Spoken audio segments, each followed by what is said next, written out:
It's been a month since a Woodland Park mother went missing, and this afternoon her fiancé sits in jail, booked on charges including first-degree murder. Police searched Kelsey Berreth's home on Thursday, then arrested Patrick Frazee early this morning. 9 News reporter Jordan Chavez is live in Woodland Park now. Jordan, police just had a press conference where we got answers to some of the questions that we've had.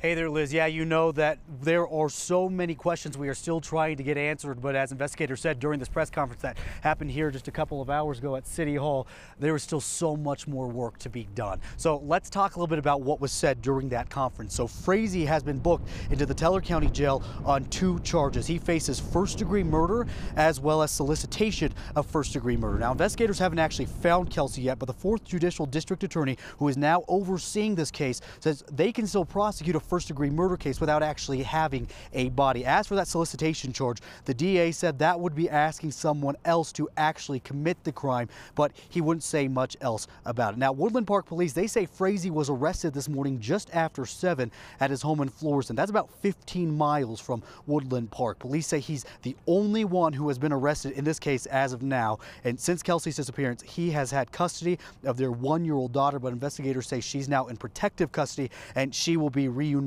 with Kelsey's family. Now, while investigators look for Kelsey's body, they have continued to search her home. Last night, they were seen carrying several bags out. We're not exactly sure what was in them, but police say, given what they found, they have reason to believe Kelsey was murdered inside her home.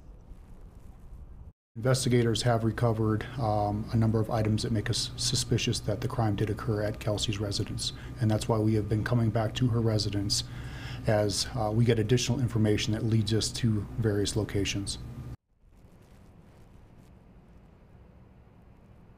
And today, Frazee will make his first court appearance at 3:30, where he will be advised of his rights through a video conference, Liz. Right, our Jordan Chavez reporting for us live in Woodland Park this afternoon. Jordan, thank you.